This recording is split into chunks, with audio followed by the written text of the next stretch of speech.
Don't move. Hands where I can see them, now. Hands are up. Weapons on the seat. I'm not moving. Step out slowly. Do not reach for any. She was already in handcuffs when someone decided that wasn't enough. The police had her. The courts were waiting. And by every legal measure, Renata Voss was finished. But someone out there, someone with money and fear and a very short timeline, didn't trust the system to do what they needed done. So they sent a man with a gun to finish it themselves. What happened on that highway didn't just expose one killer. It exposed an entire network of people who had spent years making problems disappear. And Renata, the woman they thought was already gone, turned out to be the one thing they never planned for. Before we continue, we'd love to know where you're watching from. Drop your city or country in the comments below. And if this is your first time here, hit subscribe and like the video. Stories like this one don't come around often. Renata Voss was 43 years old, and for most of those years she had been very good at staying invisible. She wasn't a criminal in the way most people picture one. No prior arrests. No street-level dealings. She wore pressed blazers and carried a leather portfolio to meetings. She ran a mid-sized logistics company in the port city of Herencia. A real company with real employees, real invoices, and real clients. But underneath all of that, Renata had spent the better part of a decade doing something far more dangerous than moving cargo. She moved information. For a network of men who operated along the southern shipping corridor, Renata was the person who knew which shipments got flagged and which ones didn't. She knew which customs officers were on payroll and which ones had started asking questions. She knew when heat was coming, and she made sure the right people had enough time to move. She wasn't the top of the organization. She was something more valuable than that. She was the connective tissue. The one person whose knowledge touched every layer of the operation. For a long time that made her untouchable. Then a mid-level courier named Pito got arrested with a phone he should have thrown away. On that phone were 3 messages. All sent to the same number. All referencing shipment windows, inspection schedules, and a name. Renata's name. The investigators who picked up that thread were quiet about it. They didn't move fast. They spent 4 months building a case before they made a single call. And when they finally did move, when they showed up at Renata's office on a Tuesday morning with a warrant and 4 officers, she didn't run. She sat down, folded her hands on her desk, and said, "I'd like to speak with my attorney." That composure told the lead detective, a woman named Inspector Carla Odom, everything she needed to know. Renata wasn't surprised. She had probably known this day was coming for a while. And the fact that she wasn't panicking meant one of 2 things. Either she had a plan, or she had something to offer. Inspector Odom didn't know which it was yet. But she knew Renata Voss was not an ordinary arrest. And she made a decision that would later prove to be the right one. She would not transport Renata in a standard vehicle. She would organize a full police escort. Marked units. A specific route. As little advance notice to outside parties as possible. It was a precaution. A professional instinct. What Odom didn't know was that the network Renata was connected to had ears inside the department. Not many. But enough. Enough to know Renata had been picked up. Enough to know she hadn't come out swinging or denying. Enough to understand that a woman like Renata, sitting quietly with folded hands, was a woman who was about to make a deal. And that was something certain people could not allow. What would you have done in Renata's position? Stay quiet and deal or fight it in court? Think about that as we go into the next chapter. His name was Tove Brandl and he had done this kind of work before. Not often. He wasn't a professional in the organized sense. No handler, no agency, no file somewhere with his name on it. He was something more common and more dangerous than that. He was a man who had proven, on 2 prior occasions, that he could be trusted to handle a problem without leaving a trail. And in the world Renata's network operated in, that kind of reliability had a price. Tove was 49. He lived alone in a rented house 40 minutes outside the city. He did occasional work as a freight contractor, legitimate enough to explain his income, flexible enough to explain his schedule. He had no criminal record. No known associations. He was, on paper, nobody. The call came through a contact he knew only as Seb. He never met Seb in person. He wasn't sure Seb was even a real name. What he received was a number to call, a location to scout, and a figure that made the rest of the questions feel unnecessary. He was told only what he needed to know. A woman was being transported by police escort. She was in custody and she was talking. The job was to make sure she didn't finish that conversation. Tove didn't ask who she was. He didn't ask why.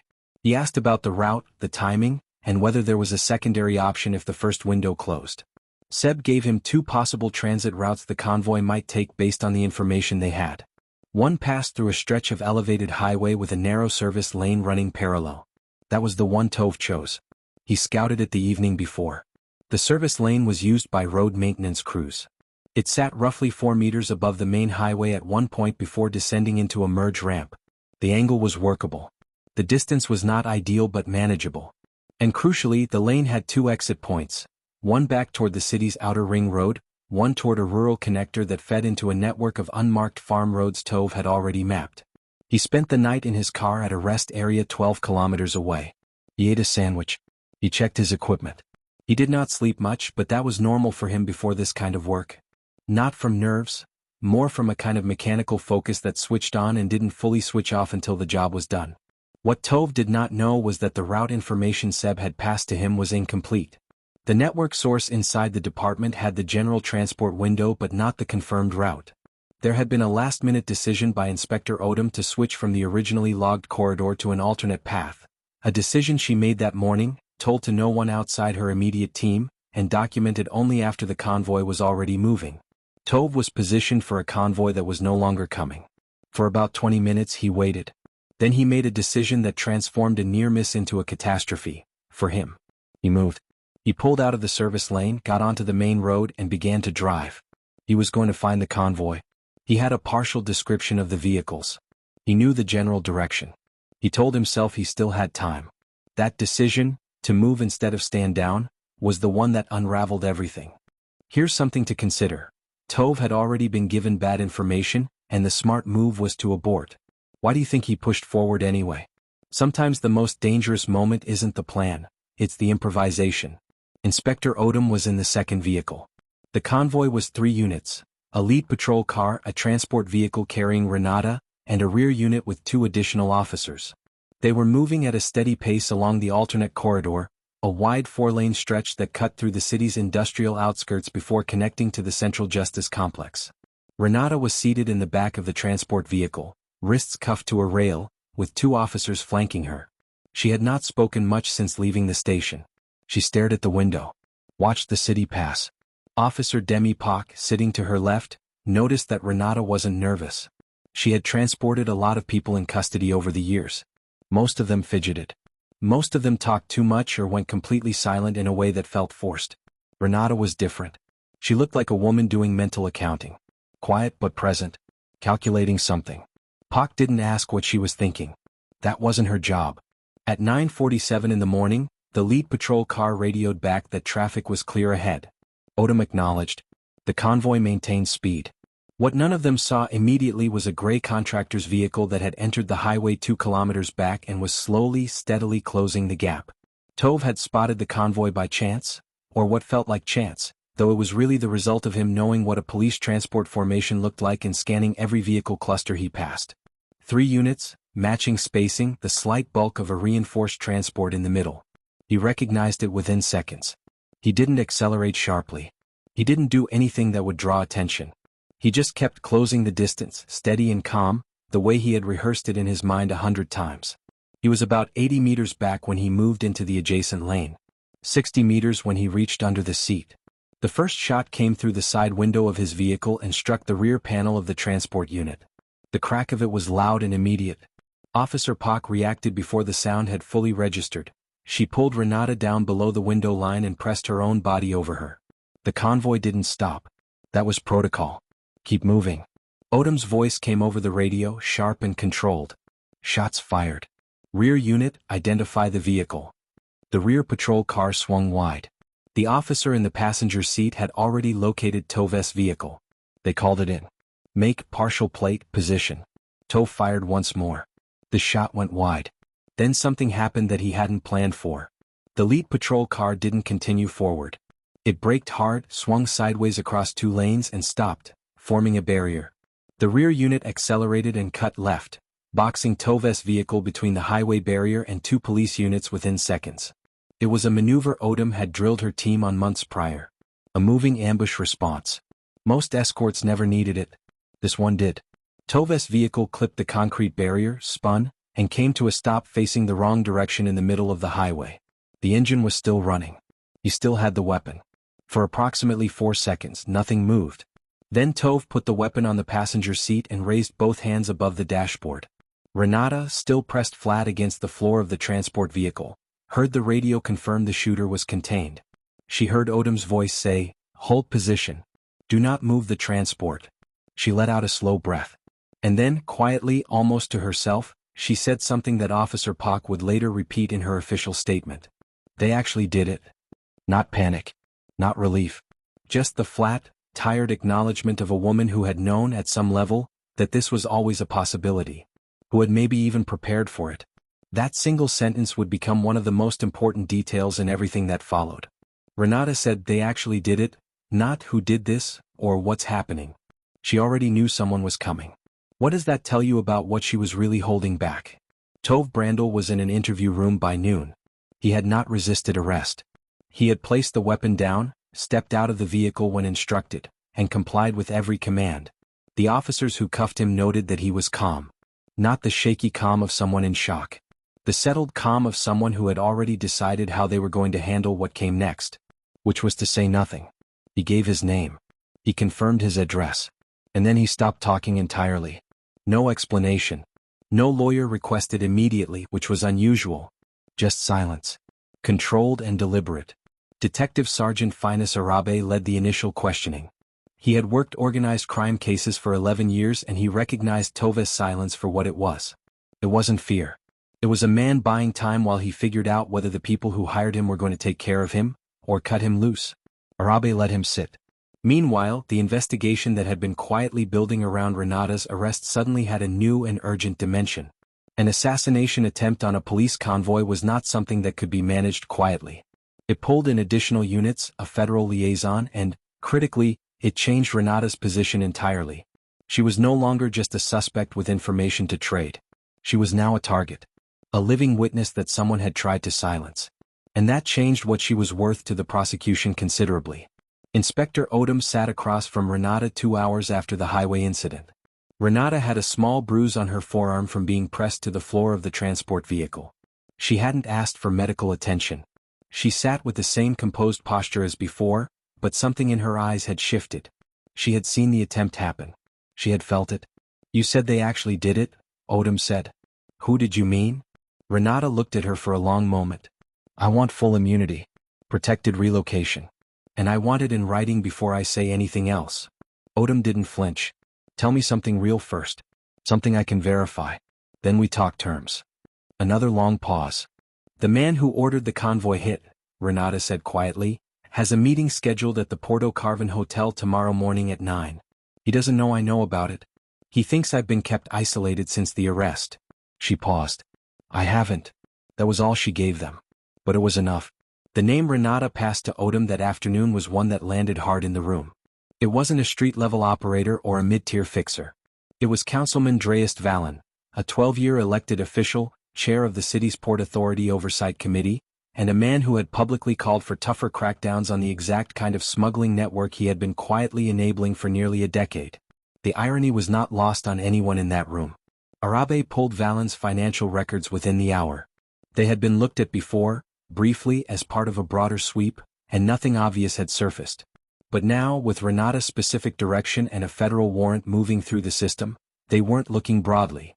They were looking at exact transactions, exact dates, exact connections to the logistics company Renata ran. What they found took less than 3 hours to surface. 14 transfers.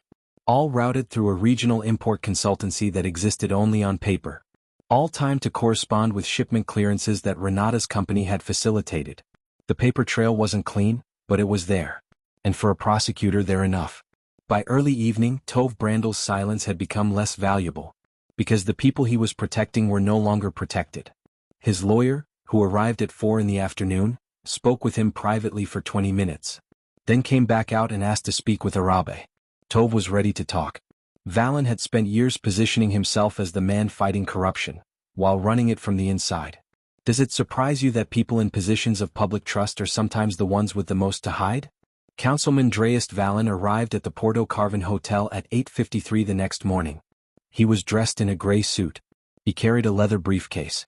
He nodded at the doorman and walked through the lobby the way a man walks when he believes he is still in control of his circumstances. He was not. There were 6 plainclothes officers already inside the hotel. 2 in the lobby. 1 at the elevator bank. 2 on the 3rd floor where the meeting room was booked. And Inspector Odom herself, standing near the front desk with a coffee she hadn't touched. She watched him cross the lobby. She waited until he had stepped into the elevator. Then she followed. Valen was arrested in the 3rd floor corridor, 4 steps from the meeting room door. He didn't shout. He didn't run. He looked at Odom with an expression that moved through several stages in the space of a few seconds. Confusion, then recognition, then something that wasn't quite defeat but was close to it. "You have no idea what you're walking into," he said. Odom snapped the cuffs on herself. "I think I have a reasonable idea." At the same moment, across the city, coordinated warrants were being executed at 3 separate locations. The paper consultancy connected to Valen's transfers. A warehouse registered under a shell company that Renata had identified as a secondary storage point for flagged shipments. And the home address of the man known as Seb, whose real name, it turned out, was Garo Lant, a former Port Authority administrator who had quietly retired 4 years earlier and had been running the network's internal communications ever since. Tove Brandel, in exchange for his cooperation, gave investigators the full chain. Every contact. Every instruction. Every payment method. He had kept records, not out of sentimentality but out of self-preservation. A man who does dangerous work for people with power learns early that documentation is the only insurance worth having. Those records were devastating. Valen's legal team spent the first 48 hours arguing procedural challenges. They questioned the validity of Renata's testimony. They raised concerns about the terms of her cooperation agreement. They did everything lawyers do when the evidence is strong and the options are narrowing. None of it moved the case. Because Renata hadn't just given them Valen's name. Over the course of 4 days of formal interviews, she gave them everything. 12 years of operational detail. Names, dates, shipment records, payment structures, and the identities of 6 other public officials who had taken money to look the other way. She gave it all with the same composed, methodical precision she had brought to running the network itself. She had not been sitting quietly in that office on the morning of her arrest because she was resigned. She had been sitting quietly because she had spent a long time thinking about what she would do if this day ever came. And she had decided, somewhere along the way, that when it did, she wasn't going down alone. The immunity agreement was finalized. Renata was relocated. The details of where she went were not made public, and they won't be here either. Valen was convicted 22 months later on charges including conspiracy, abuse of public office, and accessory to the attempted murder of a protected witness. He was sentenced to 19 years. Tove Brandel received 8 years reduced for cooperation. Garo Lant received 14. 5 of the 6 additional officials implicated by Renata's testimony were eventually charged. The 6th died of a heart attack before the case reached trial, though investigators found nothing suspicious in the circumstances. Inspector Odom was asked in a later interview what she thought of Renata Voss. Whether she considered her a reliable witness or simply a criminal who had made a calculated trade. She thought about it for a moment. "Both," she said. "But sometimes those things aren't mutually exclusive." Renata Voss was guilty of real things. She had enabled a network that caused genuine harm. Her cooperation didn't erase that. But without her, a sitting councilman would have walked free. A shooter would have been prosecuted in isolation, the larger conspiracy buried. And the people who ordered a woman killed on a public highway in broad daylight would have faced no consequences at all. Justice rarely arrives in a clean package. Sometimes it comes through the very people who helped create the mess in the first place. So here is the question worth sitting with. When the person who breaks a corrupt system open is also someone who was part of that system, does that complicate justice, or is it just how justice actually works? Leave your thoughts in the comments below. And if this story stayed with you, like the video and subscribe. There are more stories like this one, and some of them are even harder to look away from.